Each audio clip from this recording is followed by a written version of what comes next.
Good afternoon. आज हम पढ़ेंगे कोशिका के बारे में। लास्ट क्लास में हमने क्या पढ़ा था कि शेल वॉल कैसी होती है, इनके कौन कौन से प्रकार होते हैं। कौन कौन सा पढ़ा था? एक पढ़ा था मध्य पटलिका के बारे में, पढ़ा था प्राथमिक कोशिका भित्ति, द्वितीयक कोशिका भित्ति, तृतीयक कोशिका भित्ति। सेकेंडरी सेल वॉल होती है, उसका मटेरियल का जमाव किस प्रकार से होता है, कौन कौन सी विधि होता है, कर्णाधान कण के रूप में होगा तो वो कौन सी विधि, कर्णाधान विधि। कर्णाधान सेल वॉल के बारे में हम पढ़ रहे थे। आज भी हम सेल वॉल को आगे कंटिन्यू करेंगे। तो कल हमने सेल वॉल के प्रकार पढ़ लिए थे और पिट्स के बारे में पढ़ लिया था। आज हम पढ़ेंगे जो कोशिका भित्ति होती है, सेल वॉल होती है, उसकी उत्पत्ति किस प्रकार से हुई। क्या पढ़ेंगे? कोशिका भित्ति की उत्पत्ति की उत्पत्ति का भित्ति उत्पत्ति। अब कोशिका भित्ति की उत्पत्ति को पढ़ने के लिए सबसे पहला हम पढ़ते हैं कि कोशिका भित्ति की उत्पत्ति किससे होती है? फ्रेगमोब्लास्ट से। किससे होती है? फर्स्ट पढ़ेंगे हम फ्रेगमोब्लास्ट। फ्रेगमोब्लास्ट। अब ये फ्रेगमोब्लास्ट होता क्या है? सबसे पहले क्वेश्चन बनता है कि फ्रेगमोब्लास्ट क्या है। फ्रेगमोब्लास्ट जो है, हम गोल्जी पुट्टिकाओं और अंतःपृथ्वी जालिका दोनों के मिलने से क्या बनता है? फ्रेगमोप्लास्ट बनता है। फ्रेगमोप्लास्ट किस प्रकार से बनता है? गोल्जी पुट्टिका, तो गोल्जी पुट्टिका में लिख सकते हैं गोल्जी बॉडी प्लस आर के मिलने से। आर से मतलब हो गया एंडोप्लाज्मिक रेटिकुलम और जीबी से मतलब हो गया गोल्जी पुट्टिका। तो गोल्जी पुट्टिका और ईआर के मिलने से किसकी उत्पत्ति हुई है? फ्रेगमोब्लास्ट की। डायरेक्ट क्वेश्चन पूछ लिया जाता है निम्न में से फ्रेगमोब्लास्ट की उत्पत्ति किस किस से होती है? ऑप्शन में दे दिया जाता है, जैसे ऑप्शन दे दिए जाते हैं गोल्जी पुट्टिका प्लस लाइसोसोम लाइसोस। एक ऑप्शन दे दिया जाता है गोल्जी पुट्टिका प्लस वैक्यूल्स। एक ऑप्शन दे दिया जाता है गोल्जी पुट्टिका प्लस ईआर। ईआर से क्या है? एंडोप्लाज्मिक रेटिकुलम, हिंदी में बोलते हैं अंतःपृथ्वी जालिका। इसका मतलब Golgi body, Golgi body, Golgi. एक ऑप्शन दे दिया जाता है, क्या दे दिया जाता है? ईआर। कुछ भी ले लो, माइट्रोकॉन्ड्रिया। तो इन चारों ऑप्शन में से हम किसको करेंगे? फ्रेगमोब्लास्ट की उत्पत्ति किससे करेंगे, या फ्रेगमोब्लास्ट किस कोशिका भित्ति की उत्पत्ति किससे होती है? फ्रेगमोब्लास्ट। फ्रेगमोब्लास्ट किस किस से मिलकर बना होता है? गोल्जी बॉडी और एंडोप्लाज्मिक रेटिकुलम। किससे मिलकर बना है? गोल्जी बॉडी और एंडोप्लाज्मिक रेटिकुलम। तो इन दोनों को याद रखना है, ये दोनों ऑप्शन होंगे तभी सही होगा। ईआर और माइट्रोकॉन्ड्रिया भी नहीं होगा जी, दोनों आपस में मिलेगी तब क्या बनेगा? फ्रेगमोब्लास्ट की।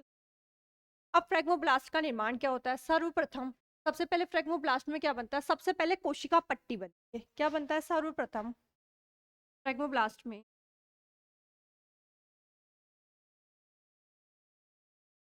सर्वप्रथम क्या होता है? सर्वप्रथम इसका निर्माण होता है, इसमें सर्वप्रथम कोशिका पट्टी का निर्माण होता है।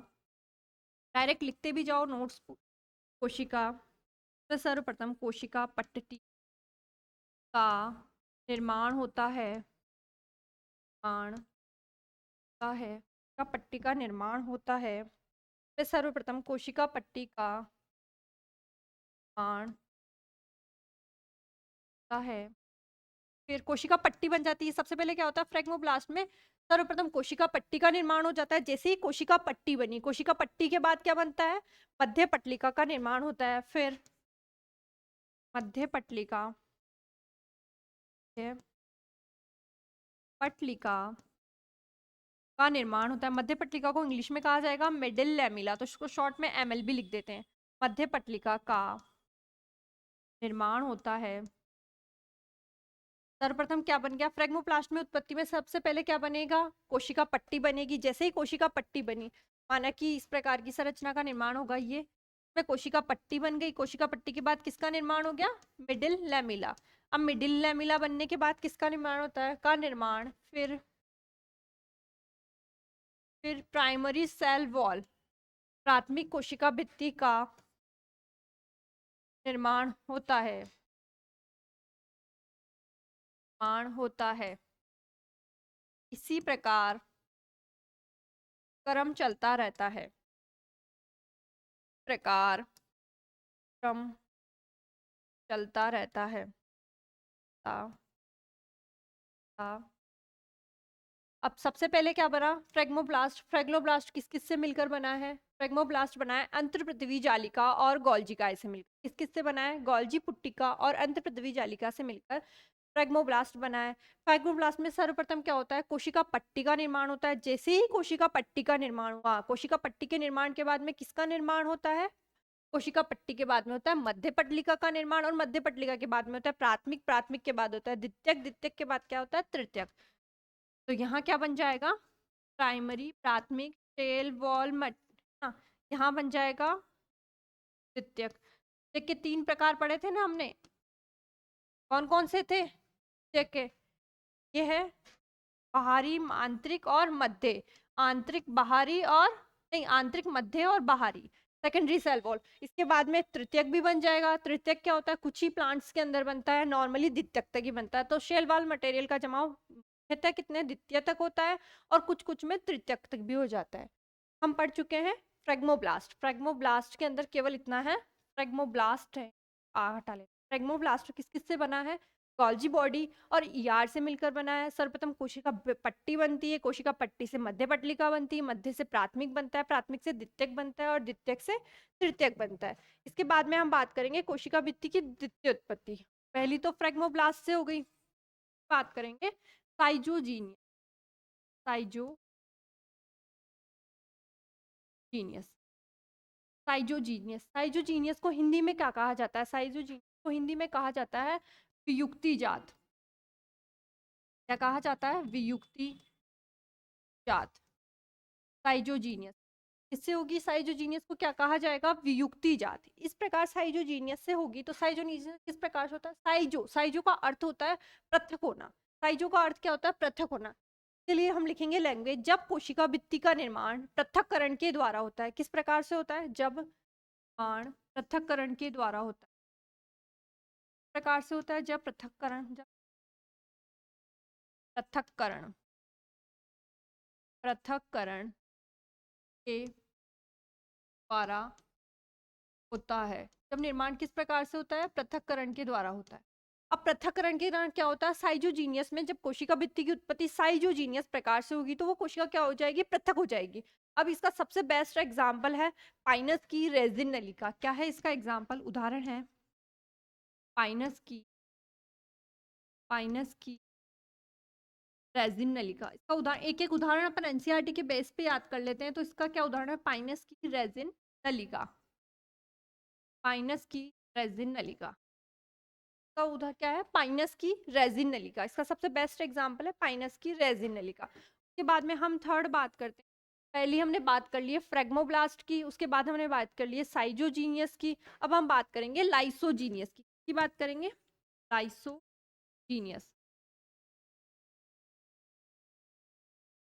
लाइसोजीनियस। लाइसोजीनियस को हिंदी में क्या कहा जाता है? लयन जात। क्या कहा जाता है? लयन जात, लयन जात। अब उसमें तो पृथक्करण से होता है, और इसमें कोशिका भित्ति का निर्माण क्या होता है? टूटने से। पृथक्करण से होगा वहां साइजो, और लाइसो किसमें होगा? पृथक्करण से।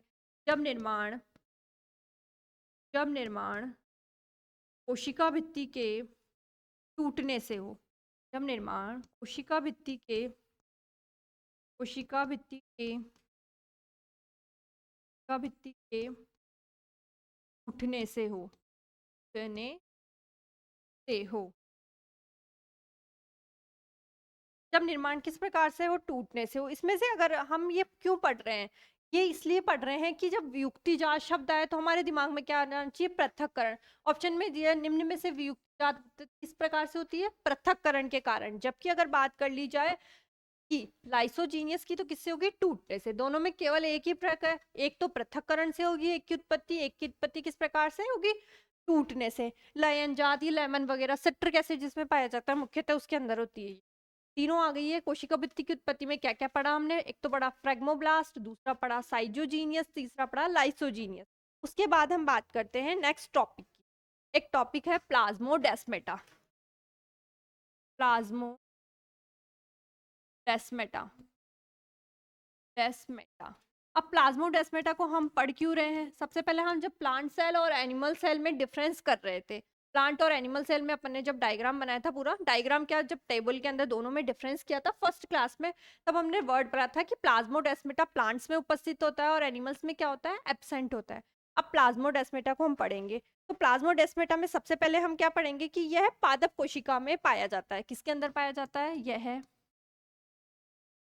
पादप कोशिका में, यह पादप कोशिका में पाया जाता है। किसके अंदर पाया जाता है, पादप कोशिका में पाया जाता है। प्लाज्मोडेस्माटा का कार्य क्या होता है, प्लाज्मोडेस्माटा का कार्य होता है भोज्य पदार्थों का स्थानांतरण करने का। प्लाज्मोडेस्माटा का क्या कार्य है, यह भोज्य पदार्थों को, यह भोज्य पदार्थों को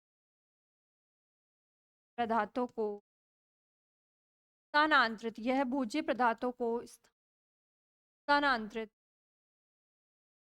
यह भोज्य पदार्थों को स्थानांतरित करने का कार्य करती है। भोज्य पदार्थों का स्थानांतरण का कार्य प्लाज्मोडेस्माटा के द्वारा किया जाता है। प्लाज्मोडेस्माटा ओनली फॉर पादप कोशिकाओं में पाई जाती है। डायरेक्ट पूछ लिया जाता है कि प्लाज्मोडेस्माटा शब्द किसने दिया, तो प्लाज्मोडेस्माटा शब्द जो है वो किसके द्वारा दिया गया, स्ट्रॉसबर्गर,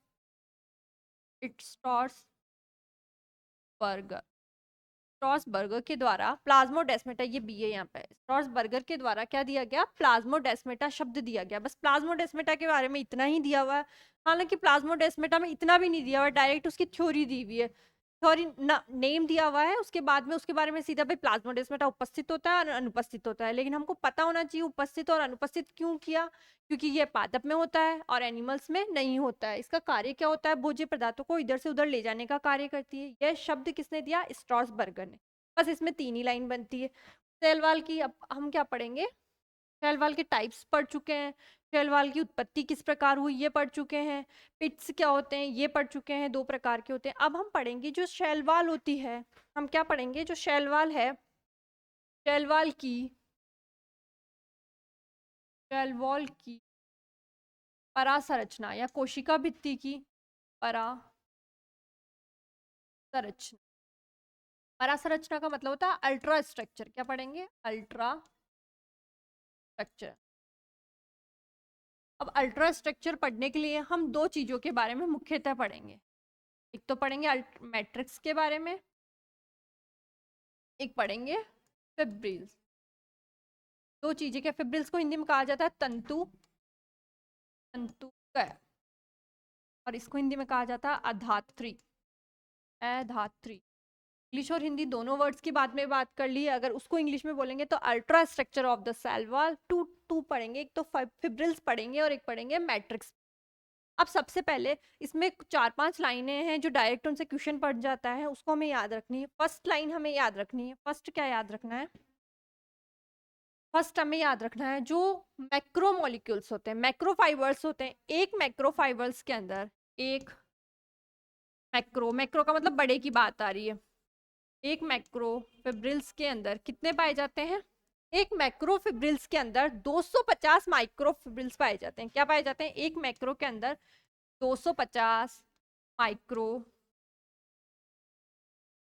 पाए जाते हैं। कितने माइक्रोफिब्रिल्स पाए जाते हैं, 250 माइक्रोफिब्रिल। एक मैक्रो के अंदर मतलब बड़े वाले के अंदर माइक्रो कितने पाए जाएंगे, 250।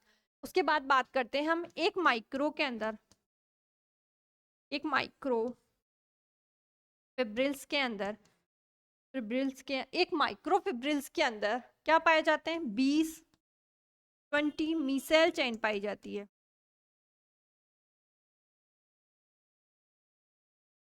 के अंदर 20 क्या पाई जाती है, मीसेल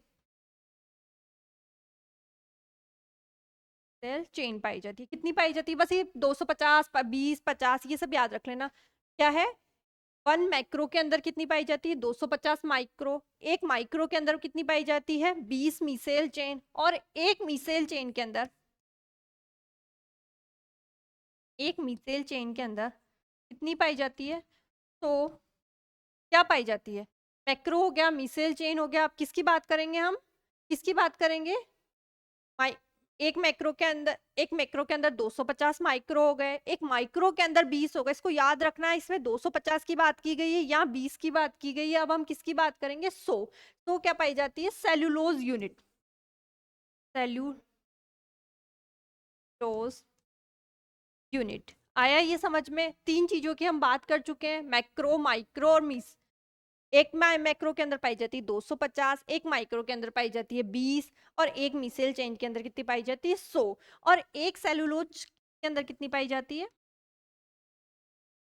सेलुलोज चेन के अंदर पाई जाती है 3 से 5 हजार, एक लिखने से 5 हजार, 3 to 5,000, 3 से 5 हजार ग्लूकोज यूनिट।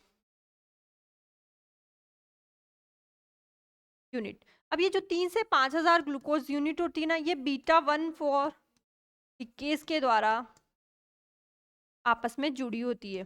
बीटा 1 4 लिकेज के द्वारा आपस में जुड़ी होती है। आ गया 250 माइक्रो, 20 मीसेल चेन, 100 सेलुलोज यूनिट और 3 से 4 हजार। कंफ्यूज बिल्कुल नहीं होना है इनमें, 4 5 बार पढ़ेंगे तो हमको समझ में आ जाएगा किसके अंदर 20 है, किसके अंदर 50 है और किसके अंदर 100 है। के बाद हम बात करते हैं ड्रिल्स, और इनकी बात हो गई। अब हम बात करते हैं शेल वाल्व के ऊपर जो होता है वो लिग्गिन का जमाव किस प्रकार होता है। तो शेल वाल्व पर लिग्गिन का जमाव, क्या पढ़ रहे हैं? शेल वॉल पर लिग्गिन का जमाव। लिग्गिन का जमाव होने के कारण ही पित्त का निर्माण हो रहा था, उसी प्रकार वो जमाव किस किस प्रकार हो सकता है? शेल वॉल पर लिग्गिन का जमाव। तो पहला इसमें पढ़ते हैं, जमाव का सबसे पहला प्रकार पढ़ते हैं, यदि जमाव वलयाकार हो। कार इंग्लिश में भी साथ साथ बात करेंगे तो कौन सा? एंगुलर। अगर वलयाकार जमाव हो, वलयाकार कोशिका भित्ति मतलब वलय के रूप में, इस प्रकार का जमाव किस प्रकार से हो? प्रकार से, तो वो क्या होगा? वलयाकार। क्या होगा वो? वलयाकार। वलय के रूप में हो रहा है ना। अगर वलय के रूप में ना होकर किस प्रकार से हो? सर्पिलाकार। सर्पिलाकार इंग्लिश में क्या बोलेंगे इसको? स्पाइरल। सर्पिलाकार किस प्रकार से होगा? जैसे कोशिका भित्ति इस प्रकार से होगा तो वो क्या होगा? सर्पिलाकार। नाम से पता चल रहा है, बस ये बहुत इजी है, एक बार हमको एक बार दिमाग में बैठ जाए कि किस किस प्रकार से होता है। कभी कभी डायरेक्ट अगर छोटा क्वेश्चन किया जाता है, वलयाकार में वलय रूप में होता है, सर्पिलाकार में सर्पिला रूप में होता है। तीसरा पढ़ते हैं सोपानवध। पानवध, सोपानवध में क्या होता है? सोपान, नाम से पता चल रहा है सोपानवध ऐसा जिसमें सीढ़ी नुमा आकृति, जैसे इसमें वलय बन रही है, इसमें सर्पिल क्यों बन रहा है, जबकि सीढ़ी नुमा आकृति। सोपान का मतलब होता है सीढ़ी कार की आकृति। क्या होगा? सोपानवध। कोशिका भित्ति का जमाव पढ़ रहे हैं, क्या जम रहा है? ये जो संरचना बन रही है उसमें लिगिन जमा हो रहा है। पहला है बलिया, दूसरा है सर्पिला, तीसरा है सोपानवध, चौथा है जालिकावत। जालिका जालिकावत, इसमें क्या होता है? जालिका की नुमा। जालिकावत में किस प्रकार से जमा होगा? एक जालिकावत संरचना बन जाएगी।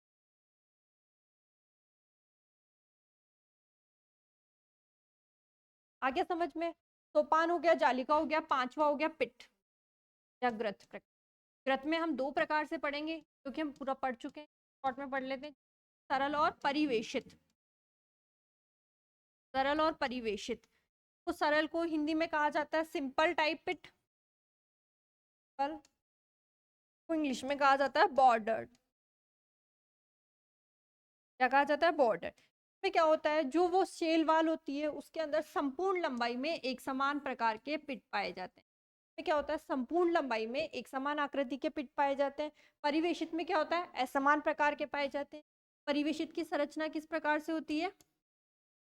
फनल लाइक प्रकार की संरचना है, फनल लाइक स्ट्रक्चर। अब इसके बीच में वॉल का निर्माण होगा, जो कि हम सब पढ़ चुके हैं। ये तो एक बिल्कुल जल्दी से डायग्राम समझने के लिए बनाए हैं हमने। परिवेशित किस प्रकार से होंगे? सरल किस प्रकार से होंगे? जालिकावत इस प्रकार से, सोपानवत इस प्रकार से, वलयाकार इस प्रकार से, सर्पिलाकार इस प्रकार से। यह पढ़ चुके हैं। इसके साथ साथ ही हमारा एक लास्ट है कोशिका भित्ति के बारे में, कोशिका भित्ति के कार्य। के बाद कोशिका भित्ति हो जाएगी समाप्त। कोशिका भित्ति के कार्य क्या पढ़ेंगे? सेल वॉल के कार्य। सेल वॉल कार्य, कोशिका भित्ति के कार्य बोलो, या इंग्लिश में क्या बोलेंगे? Functions of cell wall. क्या बोलेंगे? लिख देते हैं इंग्लिश में भी, functions of cell wall. Function of cell wall, कोशिका भित्ति के कार्य। पहला कार्य क्या है? कोशिका भित्ति निश्चित आकार प्रदान करने का कार्य करती है। पहला कार्य क्या है इसका? कोशिका भित्ति निश्चित आकार प्रदान करने का कार्य करती है। क्या करती है? निश्चित आकार प्रदान करने का कार्य। कहाँ से लग गया? कोशिका भित्ति निश्चित आकार प्रदान करने का कार्य करती है। पहला इसका कार्य है, पहला इसका कार्य है निश्चित आकार, निश्चित आकार प्रदान करना, आकार प्रदान प्रदान करना, निश्चित आकार प्रदान, क्योंकि शैलवाल सबसे बाहर उपस्थित होती है तो इसका कार्य क्या है? निश्चित आकार प्रदान करना। दूसरा कार्य है पदार्थों का आवागमन। क्या है? आवागमन, मतलब पदार्थों का आवागमन, एक ही आकार, आवागमन। निश्चित आकार प्रदान कर दिया, पदार्थों का इधर से उधर आवागमन की कौन कर रहा है? शैलवाल कर रही है। शैलवाल कैसी होती है? मृत संरचना होती है। क्या होती है? मृत संरचना। और शैलवाल क्या होती है? सभी पदार्थों के लिए पारगम्य। क्या होती है? पारगम्य, पारगम्य। शैलवाल का पहला गुण क्या हो गया? शॉर्ट में लिख रही हूँ मैं, इनकी लैंग्वेज नहीं बना रही हूँ क्योंकि अपने डायरेक्ट एमसीक्यू क्वेश्चन आएगा। ये क्या करता है? निश्चित आकार प्रदान करने का कार्य करता है, पदार्थों का आवागमन करने का काम करता है। शैलवाल एक प्रकार की मृत संरचना होती है। मृत संरचना क्यों होती है? यहाँ कोष्टक में लिख देती हूँ, सुब्बेरीन के जमाव के कारण। सुब्बेरीन के जमाव के कारण, सुब्बेरीन के जमाव के कारण क्या होती है? यह एक मृत संरचना होती है। सुब्बेरीन के जमाव के कारण ये सभी पदार्थों के लिए पारगम्य होती है। हम पढ़े थे ना, कुछ पारगम्य होती है, चयनात्मक पारगम्य होती है, लेकिन कोशिका भित्ति की बात की जाए तो हमेशा कैसी होती है? पारगम्य होती है। और पांचवा अगर हम बात करें तो यह केवल यह केवल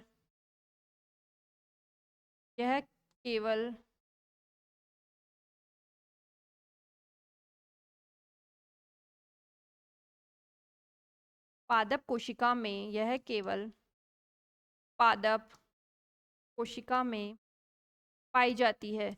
मतलब जंतु कोशिका में नहीं पाई जाती, पादप कोशिका में पाई जाती है, पाई जाती है। और पादप कोशिका में पाई जाती है तो एक बार रिपीट कर लेते हैं, हम पढ़ चुके हैं। यह केवल पादप कोशिका में पाई जाती है। पादप कोशिका में किस किस की बनी होती है? सेलुलोज की बनी होती है, हेमी सेलुलोज की बनी होती है और पेक्टिन की बनी होती है। कवक का पूछ लिया जाए तो कवक में किसकी बनी होती है? काइटिन की बनी होती है, जो कि हम फर्स्ट सेल वाल स्टार्ट करने से पहले ही कुछ कुछ बैक्टीरिया के बारे में पढ़े थे। बैक्टीरिया में कोशिका भित्ति किसकी बनी हुई थी? याद करो। बैक्टीरिया में म्यूकोपॉलीसैकेराइड की बनी हुई थी क्या? नहीं, म्यूकोपॉलीसैकेराइड नहीं था, म्यूकोपेप्टाइड, ध्यान रखना। म्यूकोपॉली नहीं है, या म्यूकोपेप्टाइड है। या किसकी है? पेप्टाइडो ग्लाइकॉन, पेप्टाइडो ग्लाइकॉन। म्यूकोपॉलीसैकेराइड क्यों बोला मैंने यहाँ पे? क्योंकि आगे हम म्यूकोपॉलीसैकेराइड भी पढ़ेंगे। म्यूकोपॉलीसैकेराइड एक प्रकार का हाइलुरोनिक एसिड है। म्यूकोपेप्टाइड, पेप्टाइडो ग्लाइकॉन, और किसकी है? Muramic acid. ये तीनों हम ऑलरेडी पढ़ चुके हैं कि कोशिका भित्ति बैक्टीरिया की इनकी बनी है। अब इसको अभी रीच कर देते हैं क्योंकि इसकी बात हम पहले ही कर चुके हैं।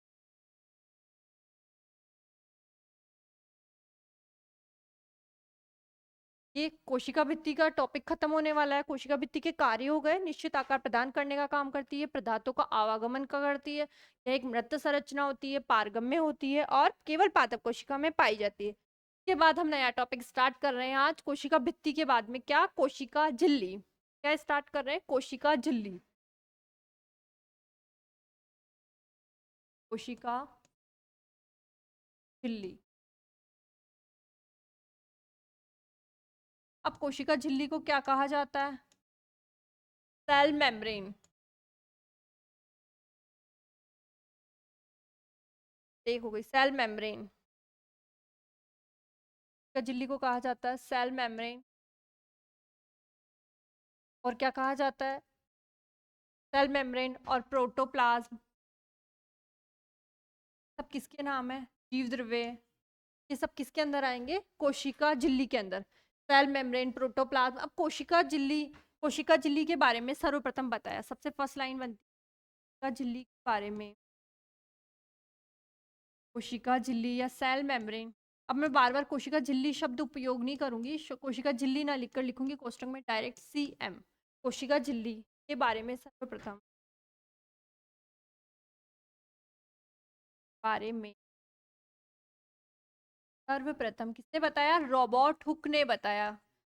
शेल वॉल के बारे में भी कौन चल रहे थे? Robert Hooke. तो कोशिका झिल्ली के बारे में भी सर्वप्रथम किसने बताया? रॉबर्ट हुक ने बताया। रॉबर्ट रॉबर्ट ने बताया, रॉबर्ट हुक ने। कोशिका झिल्ली के बारे में सर्वप्रथम किसने बताया? रॉबर्ट हुक ने बताया। कोशिका झिल्ली किस प्रकार से होती है? कोशिका झिल्ली जो होती है, तो इसका दूसरा गुण है चयनात्मक पारगम्य होती है। कैसी होती है? चयनात्मक पारगम्य होती है। पारगम्य होती है। और कैसी होती है? ये लचीली होती है। यह लचीली होती है। और ये कैसी होती है? पतली होती है। ये मुख्य गुण क्या क्या है? जबकि वो कैसी थी? पारगम्य थी। कोशिका भित्ति पारगम्य थी, जबकि ये कैसी होती है? चयनात्मक पारगम्य। इंग्लिश में बोलते हैं सेलेक्टेबल पेरिमेबल। पतली होती है, लचीली होती है। और कोशिका भित्ति के बारे में बात करेंगे तो कोशिका भित्ति में, कोशिका भित्ति नहीं, सॉरी, हम कोशिका झिल्ली पे आ चुके हैं। तो कोशिका झिल्ली कैसी होती है? चयनात्मक पारगम्य होती है, पतली होती है और लचीली होती है। इसके बाद हम बात करेंगे किसकी? कोशिका भित्ति, आरबीसी की बात कर लेते हैं कि आरबीसी में, चलो उदाहरण में बात कर लेंगे आरबीसी की, फिर कोशिका भित्ति की संरचना देख लेते हैं कि जो कोशिका भित्ति की संरचना होती है, संरचना, उसमें तीन चीजें मुख्यतः हम पढ़ेंगे। कितनी चीज पढ़ेंगे? संरचना में तीन चीजें पढ़ेंगे। फर्स्ट पढ़ेंगे हम फॉस्फोलिपिड। किसके बारे में पढ़ेंगे? फॉस्फोलिपिड।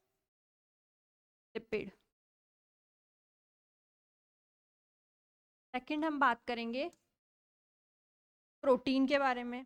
फॉस्फोलिपिड हो गया। सेकंड हम बात करेंगे प्रोटीन के बारे में। थर्ड हम बात करेंगे कार्बोहाइड्रेट। कार्बोहाइड्रेट कार्बोहाइड्रेट में जो मुख्य कौन कौन सी होती है? ये जो स्टार्टिंग की दो है ना, फॉस्फोलिपिड और प्रोटीन, ये होती है मेनली, जो कि 97 से लेकर 98% तक पाई जाती है। जबकि ये कितनी पाई जाती है? 1% से 2% तक कार्बोहाइड्रेट पाया जाता है। अब 1% से 2% पाया जाता है, तो ये कार्बोहाइड्रेट जो है, के बारे में हम थोड़ा सा डिस्कस कर लेते हैं। कार्बोहाइड्रेट ग्लाइकोप्रोटीन, ग्लाइकोप्रोटीन या ग्लाइकोलिपिड का, स्वरूप है। स्वरूप है कि किस किस का स्वरूप है? ग्लाइकोप्रोटीन या ग्लाइकोलिपिड का स्वरूप है। यहाँ पर कोशिका झिल्ली पर जो कार्बोहाइड्रेट पाया जाता है, उसका क्या कार्य होता है?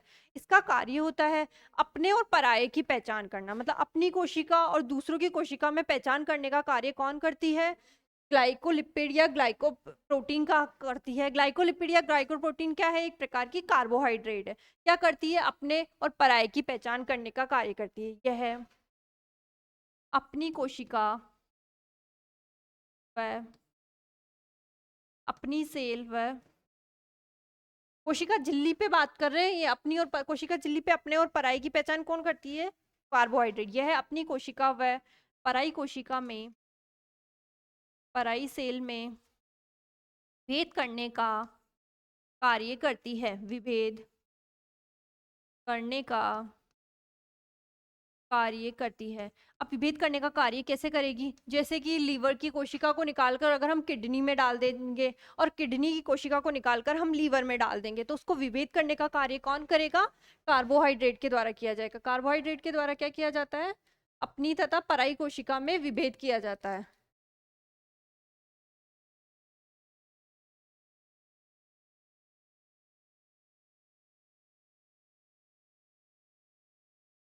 अब वापस से स्टार्ट करते हैं थोड़ा सा।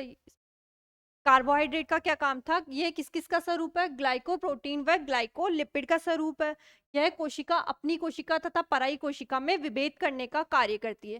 क्या करती है? अपनी तथा पराई कोशिका में विभेद करने का कार्य करती है। कौन करेगा अपनी और पराई कोशिका में विभेद करने का कार्य? कार्बोहाइड्रेट। अब फास्फोलिपिड और प्रोटीन दोनों के बारे में हम पढ़ते हैं। इनको पढ़ने से पहले हम सैंडविच मॉडल ये सब पढ़ेंगे। क्या पढ़ेंगे? Sandwich model. कौन सा मॉडल पढ़ेंगे? Sandwich model. संरचना के बारे में तीन चीजों को पढ़ना है। फास्फोलिपिड, प्रोटीन जो मुख्य है। उसके बाद में किसकी बात करनी है? Sandwich model. पहला संरचना पे दिए गए ये सब मॉडल किसके अंदर पढ़ रहे हैं? कोशिका झिल्ली की संरचना में। पहला मॉडल कौन सा है? Sandwich model. Sandwich model. Sandwich model. सबसे पहले सैंडविच मॉडल पढ़ने से पहले सैंडविच मॉडल किसके द्वारा दिया गया, सैंडविच मॉडल किसके द्वारा दिया गया, तो सैंडविच मॉडल दिया गया डैनियल और डॉब्सन के द्वारा। किसके द्वारा दिया गया? डैनियल डैनियल व डॉब्सन। नॉर्मली जिसको इजीली नाम याद हो रहा है वो इजीली नाम याद रख लेना, जिसको इजीली नाम याद नहीं हो पा रहा है वो ऐसे याद रखने की कोशिश करना। सैंडविच, इस डे को पकड़ना, डे से डेनियल और डे से डॉब्सन। किसने दिया? डैनियल और डॉब्सन ने दिया। अब सैंडविच मॉडल डैनियल और डॉब्सन ने तो दे दिया, ये किस प्रकार की संरचना थी उसके बारे में पहले डायग्राम बना देती हूँ, उसके बाद समझा प्रकार का इसका डायग्राम, प्रकार का। ये जो बाहर परत बना रही हूं मैं वो किसकी परत है? वह है प्रोटीन की परत। ये क्या है? प्रोटीन की परत। यह भी प्रोटीन है और ये नीचे वाला भी क्या है? प्रोटीन है। तो अगर हम बात करें सैंडविच मॉडल में दो तो होती है प्रोटीन की परत, ऊपर वाली प्रोटीन की परत और नीचे वाली प्रोटीन की परत। कैसी हो गई? दो तो हो गई प्रोटीन की परत, और बीच में क्या होता है? फॉस्फोलिपिड। प्रोटीन की परत और बीच में है फॉस्फोलिपिड। अब फॉस्फोलिपिड क्या होता है? फॉस्फोलिपिड का द्विआण्विक अणु के रूप में पाया जाता है। फॉस्फोलिपिड किस प्रकार से पाया जाता है? द्विआण्विक अणु के रूप प्रकार की सर। ये इसका हेड पार्ट होगा और ये इसका टेल पार्ट होगा। ये हेड पार्ट होगा, ये क्या होगा? टेल पार्ट होगा। Head tail, head tail. Protein में ये हेड, ये टेल, ये हेड और ये टेल। फॉस्फोलिपिड है ये, हेड और टेल, हेड और टेल, हेड और टेल, हेड और टेल। ये दोनों आपस में थोड़ी पास पास में उपस्थित होती है। अपन ने क्या किया? इसको दूर दूर इसलिए बनाया कि हम इसके नेमिंग वगैरह आसानी से कर सकें। ये क्या है? प्रोटीन। ये नीचे भी क्या है? प्रोटीन है। ये बीच में क्या है? फॉस्फोलिपिड की, फॉस्फोलिपिड की लिपिड द्विआण्विक परत। क्या है? फॉस्फोलिपिड की द्विआण्विक परत, द्विआण्विक परत। पर प्रोटीन है। प्रोटीन का आकार कितना होता है? ये होती है 20 एंगस्ट्रम। कितनी होती है? 20 एंगस्ट्रम। फॉस्फोलिपिड कितनी होती है? 35 एंगस्ट्रम। वापस नीचे प्रोटीन कितनी होती है? 20 एंगस्ट्रम। इनके ये टर्म्स याद रखनी है अपने को। कितना एंगस्ट्रम कितनी है? प्रोटीन कितनी ऊपर वाली? 20 एंगस्ट्रम। नीचे वाली कितनी है? 20 एंगस्ट्रम। टोटल प्रोटीन कितनी हो गई? टोटल कितनी हो गई? 20 20 40। और 35 एंगस्ट्रम क्या हो गया? फास्फोलिपिड। टोटल कितना हो गया? 75। तो एक लाइन लिख सकते हैं, कोशिका झिल्ली की मोटाई। क्या लिख सकते हैं? कोशिका कोशिका झिल्ली की मोटाई। तो कोशिका झिल्ली की मोटाई कितनी होती है? कोशिका झिल्ली की मोटाई 75 एंगस्ट्रम होती है। 75 एंगस्ट्रम होती है। अब 75 एंगस्ट्रम में से 20 एंगस्ट्रम ऊपर वाला प्रोटीन है, 20 एंगस्ट्रम नीचे वाला प्रोटीन है, बीच में कितना है? 35 एंगस्ट्रम। इसके बाद में हम बात करते हैं फॉस्फोलिपिड। तो फॉस्फोलिपिड का जो ये गोल वाला शिरा है वह कहलाता है हेड शिरा। इसका नाम देंगे हम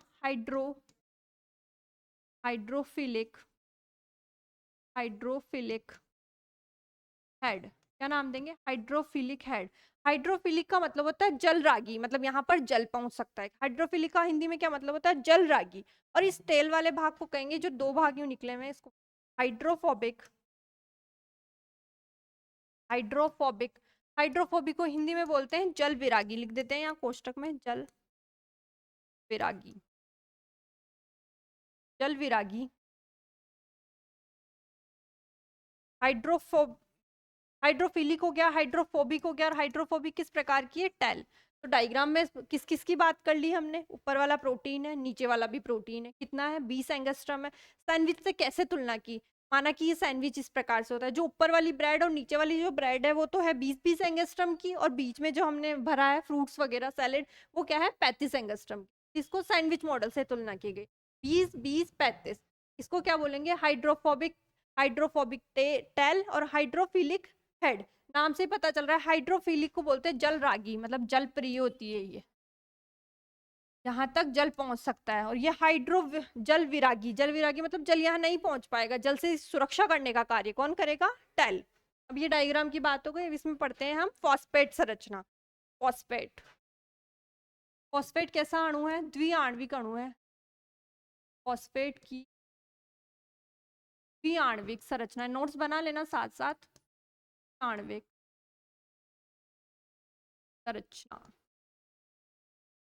संरचना फॉस्फेट एक एक लाइन से डायरेक्ट क्वेश्चन बनता है इसमें, तो इस तो आणविक संरचना में लिखो फॉस्फेट, इसके अंदर लिखना स्टार्ट करना। फॉस्फेट एक इस प्रकार का अणु है। फॉस्फेट एक एम्फीफेटिक अणु है, मतलब इसमें जलरागी शिरा भी उपस्थित होता है और जल विरागी शिरा भी उपस्थित होता है। फॉस्फेट एक एम्फीफेटिक अणु है। एम्फीफेटिक, एम्फीफेटिक अणु है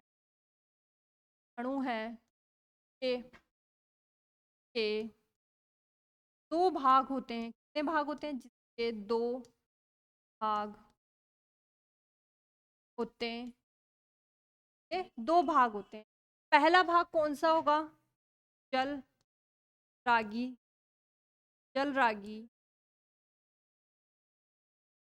सिर या हेड, जल रागी सिर। दूसरा कौन सा होगा? जल विरागी, जल विरागी इंग्लिश में अपन पहले लिख चुके हैं इसलिए मैं वापस से नहीं लिख रही हूँ। जल विरागी, विरागी टैल, टैल को बोलते हैं पूछ। जल विरागी टैल, टैल को क्या बोलते हैं? पूछ। कौन कौन सा है? एक तो जलरागी सिर है और एक जल विरागी क्या है? पूछ है। अब जल रागी सिर को किस प्रकार से, जलरागी सिर क्या है? एक प्रकार का ध्रुवीय सिरा है, इसमें इतना सा याद रखना है। ये क्या है? ध्रुवीय शिरा, ध्रुवीय, ध्रुवीय क्या हो रहा है? ध्रुवीय शिरा। और जबकि वो कैसा सिरा है? एक प्रकार का जल विरागी अध्रुवीय शिरा है। दोनों का एक एक पॉइंट याद हो गया, ध्रुवीय शिरा और अध्रुवीय शिरा। ध्रुवीय और अध्रुवीय शिरा, जलरागी और जल विरागी। जलरागी कैसा है? ध्रुवीय शिरा है। जल विरागी कैसा है? अध्रुवीय शिरा है। दूसरी हम बात करेंगे इसकी, तो दूसरा गुण क्या है? पहले वाली स्लाइड से समझने की कोशिश करते हैं। जो यहाँ पर बॉन्ड होता है इस जगह पर, कहाँ पर बॉन्ड? इस जगह पे। प्रोटीन और फास्फेट के हेड भाग के मध्य कौन कौन सा पाया जाता है? कौन कौन सा बॉन्ड होता है? यहाँ पर हाइड्रोजन बॉन्ड और आयनिक बॉन्ड उपस्थित होता है। आयोनिक बॉन्ड उपस्थित होता है। कौन कौन सा बॉन्ड उपस्थित है? उपस्थित हाइड्रोजन बॉन्ड और आयनिक बॉन्ड उपस्थित।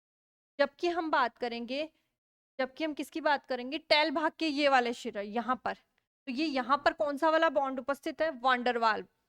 यहाँ पर कौन सा वाला है? वांडरवाल, वांडरवाल बंध उपस्थित। आया ये क्या क्या? दो, इसके दो गुण हम पढ़ चुके हैं। ध्रुवीय शिरा, अध्रुवीय शिरा, हेड, टेल और बॉन्ड किस प्रकार के होंगे? कभी कभी बॉन्ड का नाम पूछ लिया जाता है। तो यहाँ पर कौन कौन से? एक तो हाइड्रोजन बॉन्ड है, एक आयनिक बॉन्ड है, और उधर अध्रुवीय शिरा की और कौन सा बॉन्ड है? टेल भाग में वांडरवाल बंध उपस्थित है। उप का मतलब है उपस्थित, उपस्थित। के बाद हम बात करते हैं कि जल विरागी शिरा क्या होता है? जल से रक्षा करने का कार्य करता है। जबकि तो जल रागी शिरा, इसके पास तो जल है, मतलब एक दूसरे के अपोजिट कार्य करते हैं। ये दोनों क्या करते हैं? एक दूसरे के अपोजिट कार्य करते हैं।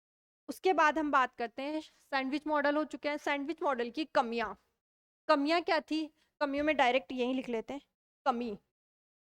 सैंडविच मॉडल की कमी, सैंडविच मॉडल की कमी, मॉडल की। इसके बाद अगला मॉडल आया, तो इसकी कमी होगी तभी अगला मॉडल आया। तो सैंडविच मॉडल की कमी क्या थी? यह प्लाज्मा मेम्ब्रेन की, यह प्लाज्मा मेम्ब्रेन को पीएम सीधा लिख रहे हैं, यह प्लाज्मा मेम्ब्रेन की स्थिति को, स्थिति को सही से नहीं समझा पाए, समझा पाए। इसकी कमी निकली तभी तो आगे अगला मॉडल दिया गया, समझा पाए। अब इन्होंने तो कमी निकाल दी। उसके बाद अगले साइंटिस्ट कौन से आए, कौन सा मॉडल दिया, इसकी हम बात कर लेते हैं। उसके बाद अगले साइंटिस्ट आए रॉबर्टसन। कौन आए? रॉबर्टसन। रॉबर्टसन ने क्या क्या देख लेते हैं। इकाई कला प्रतिरूप, इकाई कला प्रतिरूप, यूनिट मेम्ब्रेन, इकाई कला प्रतिरूप, इकाई कला प्रतिरूप। इसके बाद अगले साइंटिस्ट कौन से आए? इकाई कला प्रतिरूप, जिन्होंने किसके बारे में बताया? यूनिट मेम्ब्रेन के बारे में इन्होंने बताया। यूनिट मेम्ब्रेन मतलब इसको इंग्लिश में कहा तो यूनिट मेम्ब्रेन, और किसने बताया इसे? Unit membrane.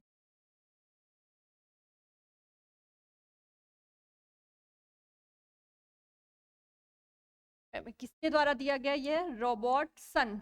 सैंडविच मॉडल किसने दिया था? डैनियल और डॉब्सन ने। और ये किसने दिया? रॉबर्टसन ने दिया। अब इसके बाद ये बहुत छोटा सा मॉडल दिया गया, इसके थोड़ी सी थ्योरी लिख लेते हैं, उसके बाद में कि दो तीन कमियां हैं जो बात कर लेंगे, बस छोटा सा मॉडल है। रॉबर्टसन ने दिया, उसने, वो रोबोट हुकता है या रॉबर्टसन है, ये ध्यान रखना। तो रॉबर्टसन ने क्या बताया कि यह एक त्रिस्तरीय संरचना होती है। स्तरीय, यह एक त्रिस्तरीय संरचना,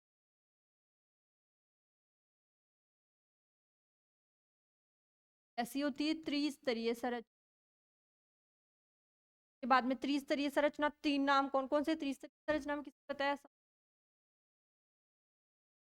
क्या बताया? फॉस्फोलिपिड, फोलिपिड,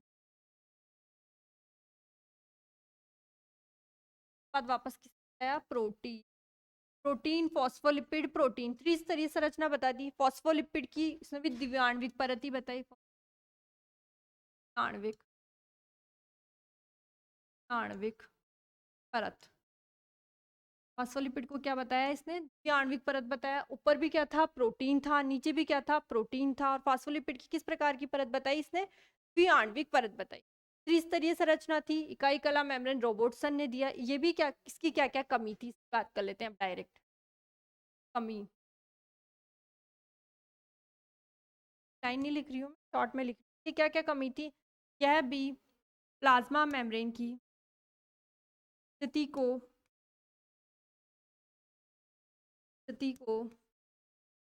नहीं समझा सका।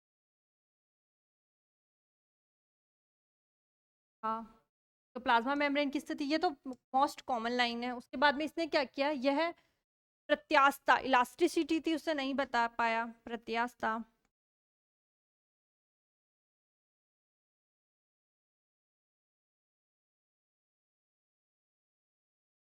बता पाया। शॉर्ट में लिख रहे हैं अपन, ये सब नहीं बता पाया। और फर्स्ट प्रत्यास्थता हो गई, सॉरी सेकंड प्रत्यास्थता हो गई, थर्ड क्या हो गई? चयनात्मक पारगम्यता। चयनात्मक पारगम्य, चयनात्मक पारगम्यता को नहीं समझा सका। को तीनों बातें हो गई। एक तो चयनात्मक पारगम्यता की बात हो गई, प्रत्यास्थता की बात हो गई। चयनात्मक पारगम्यता को इंग्लिश में पढ़ना चाहेंगे तो सेलेक्टिवली मेम्ब्रेन, प्रत्यास्थता को बोलेंगे elastic and first situation of plasma membrane. इन तीनों को नहीं समझा सका। उसके बाद में सबसे बेस्ट मॉडल आया जिसका नाम दिया गया, दो मॉडल पढ़ चुके हैं, थर्ड मॉडल आया तरल, आया तरल मोच के मॉडल। कौन सा आया? तरल,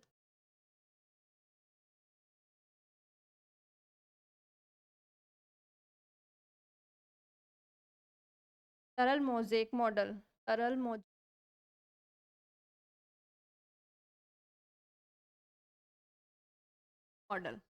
अब तरल मोज़ेक मॉडल, जैसे कि पहला वाला सैंडविच डैनियल डॉब्सन ने दिया, दूसरा रॉबर्टसन ने दिया, तो ये किसने दिया? तरल मौज के मॉडल दिया सिंगर और निकोलसन ने। किसने दिया? सिंगर